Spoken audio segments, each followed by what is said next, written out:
विक्रम बेताल story. मंदारवती किसकी पत्नी है? मंदारवती किसकी पत्नी है? विक्रम बेताल की बहुत ही रोचक कहानी है।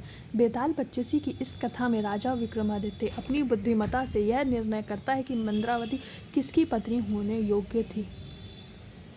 पद्मावती की प्रेम कहानी सुनने के बाद बेताल उड़कर पुनः वृक्ष के निकट पहुंच चुका था। उसे खोजते हुए महाराज विक्रमादित्य पुनः उसी चिंपा वृक्ष के नीचे पहुंचे। वहां चिता की मटमैली रोशनी में उनकी नज़र भूमि पर पड़े उस शव पर पड़ी जो धीरे धीरे करा रहा था। उन्होंने शव को उठाकर कंधे पर डाला और चुपचाप उसे उठाए तेज गति से लौट पड़े। कुछ आगे चलने पर शव के अंदर से बेताल की आवाज़ आई, राजन, तुम अत्यंत अनुचित कलेश में पड़ गए, अतः तुम्हारे मनोरंजन के लिए मैं एक कहानी सुनाता हूँ, सुनो। यमुना किनारे ब्रह्मस्थल नाम का एक स्थान है जो ब्राह्मणों को दान में मिला हुआ था। वहाँ वेदों का ज्ञाता अग्निस्वामी नाम का एक ब्राह्मण था। उसके यहाँ मंदारवती नाम की एक अत्यंत रूपवती कन्या उत्पन्न हुई। जब वह कन्या युवती हुई तब 3 कान्य कुछ ब्राह्मण कुमार वहाँ आए जो समान भाव से समस्त गुणों से अलंकृत थे। उन तीनों ने ही उसके पिता से अपने लिए कन्या की याचना की, किंतु कन्या के पिता ने उनमें से किसी के भी साथ कन्या का विवाह करना स्वीकार नहीं किया, क्योंकि उसे भय हुआ कि ऐसा करने पर वह तीनों आपस में ही लड़ मरेंगे। इस तरह वह कन्या कुमारी ही रही। वे तीनों ब्राह्मण कुमार भी चकोर का व्रत लेकर उसके मुखमंडल पर टिकटकी लगा के रात दिन वहीं रहने लगे। मंदारवती की मृत्यु एक बार मंदारवती को अचानक दह ज्वार हो गया और उसी अवस्था में उसकी मौत हो गई। उसके मर जाने पर तीनों ब्राह्मण कुमार शोक से बड़े विकल हुए और उसे सजा संवार कर शमशान ले गए, जहाँ उसका दह संस्कार किया। उसमें से एक ने वहीं अपनी एक छोटी सी मड़ैया बना ली और मंदारवती की चिता की भस्म अपने सिरहाने पर रखकर एवं भीख में प्राप्त अन्न पर निर्वाह करता हुआ वहीं रहने लगा। दूसरा उसकी स्त्री की भस्म लेकर गंगा घाट तट पर चला गया और तीसरा योगी बनकर देश देशांतर के ब्राह्मणों के लिए निकल पड़ा। योगी बना हुआ ब्राह्मण घूमता फिरता एक दिन वत्रलोक नाम के एक गाँव में जा पहुँचा। वहाँ अतिथि के रूप में उसने एक ब्राह्मण के घर में प्रवेश किया। ब्राह्मण द्वारा सम्मानित होकर जब वह भोजन कर रहा ने बैठा तो उसी समय एक बालक ने जोर जोर से रोना शुरू कर दिया। बहुत बहलाने समझाने पर भी जब बालक चुप न हुआ तो घर की मालकिन ने क्रुद्ध होकर उसे हाथों में उठा लिया और जलती हुई अग्नि में फेंक दिया। आग में गिरते ही कोमल शरीर वाला वह बालक जलकर राख हो गया।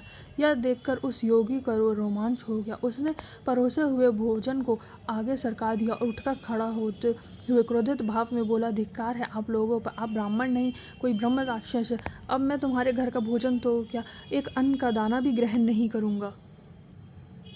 योगी के ऐसा कहने पर गृह स्वामी बोला, हे योगी राज, आप कुपित ना हो, मैं बच्चे को फिर से जीवित कर लूँगा। मैं एक ऐसा मंत्र जानता हूँ जिसके पढ़ने से मृत व्यक्ति जीवित हो जाता है। यह कहकर वह गृहस्थ एक पुस्तक ले आया जिसमें मंत्र लिखा था। उसने मंत्र पढ़कर उससे अभिमंत्रित धूल आग में डाल दी। आग में धूल के पड़ते ही वह बालक जीवित होकर ज्यों का त्यों आग से निकल गया। जब वह ब्राह्मण योगी को चित्त शांत हो गया तो उसने भोजन ग्रहण किया। गृहस्थ ने उस पुस्तिका को बांधकर खूंटी पर टांग दिया और भोजन करके योगी के साथ वहीं सो गया। गृहपति के सो जाने के पश्चात वह योगी चुपचाप उठा और अपनी प्रिया को जीवित करने की इच्छा से उसने डरते डरते वह पुस्तक खूंटी से उतार ली और चुपचाप बाहर निकल आया। मंत्र से मंदारवती का पुनः जीवित होना रात दिन चलता हुआ वह योगी उस जगह पहुंचा जहां उसकी प्रिया का दाह हुआ था। वह पहुंचते ही उसने दूसरे ब्राह्मण को देखा जो मंदारवती की अस्थियां लेकर गंगा में डालने गया था। तब वह योगी ने उससे तथा उस पहले ब्राह्मण से जिसने वहाँ कुटिया बना रखी थी और चिता भस्म से सेज सज रखी थी कहा कि तुम यह कुटिया यहाँ से हटा लो, जिसमें मैं एक मंत्र शक्ति के द्वारा इस भस्म हुई मंदारवती को जीवित करके उठा लूँ। इस प्रकार उन्हें बहुत समझा बुझाकर उसने वह कुटिया उजाड़ डाली। तब वह योगी पुस्तक खोलकर मंत्र पढ़ने लगा। उसने धूल को अभिमंत्रित करके चिता भस्म में डाल दी और मंदारवती उससे जीती जागती निकल आई। अग्नि में प्रवेश करके निकलते हुए उसके शरीर की कांति पहले से भी अधिक तेज हो गई थी। उसका शरीर अब ऐसा लगने लगा था जैसे वह सोने का बना हुआ।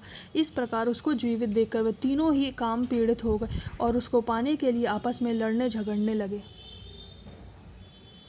जिस योगी ने मंत्र से उसे जीवित किया था वह बोला कि वह स्त्री उसकी है, उसने उसे मंत्र तंत्र से प्राप्त किया है। दूसरे ने कहा कि तीर्थों के प्रभाव से मेरी वह उसकी भार्य है। तीसरा बोला कि उसकी भस्म को रखकर अपनी तपस्या से उसने उसे जीवित किया, अतः उस पर उसका ही अधिकार है।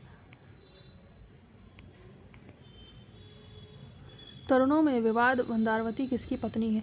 इतनी कहानी सुनाकर बैताल ने विक्रमादित्य से कहा, राजन, उनके इस विवाद का निर्णय करके तुम ठीक ठाक बताओ कि वह स्त्री किसकी होनी चाहिए। यदि तुम जानते हुए भी ना बताए तो तुम्हारा सिर कट के अनेक टुकड़ों में बट जाएगा।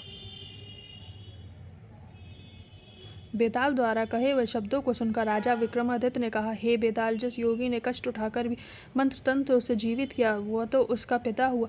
ऐसा काम करने के कारण उससे पति नहीं होना चाहिए, और जो ब्राह्मण उसकी अस्थियां गंगा में डाला है वह स्वयं को उस स्त्री का पुत्र समझना चाहिए।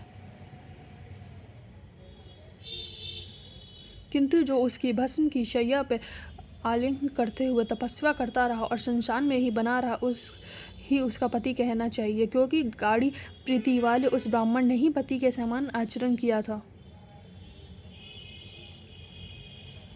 तूने ठीक उत्तर दिया राजा, किंतु ऐसा करके तूने अपना मौन भंग कर दिया, इसलिए मैं चला वापस अपने स्थान पर। यह कहकर बेताल उसके कंधे से उतरकर लोप हो गया। राजा ने भिक्षु के पास ले जाने के लिए उसे फिर से पाने के लिए कमर कसी, क्योंकि धीर वृत्ति वाले ये लोग प्राण देकर भी अपने दिए हुए वचन की रक्षा करते हैं। तब राजा फिर से उसी स्थान की ओर लौट पड़ा जहाँ से वह शव को उतार कर लाया था। दोस्तों, अगर आपको यह कहानी पसंद आए तो प्लीज़ इस चैनल को सब्सक्राइब, लाइक, शेयर और कमेंट करें, और आगे ऐसे ही कहानियाँ सुनते रहें। धन्यवाद।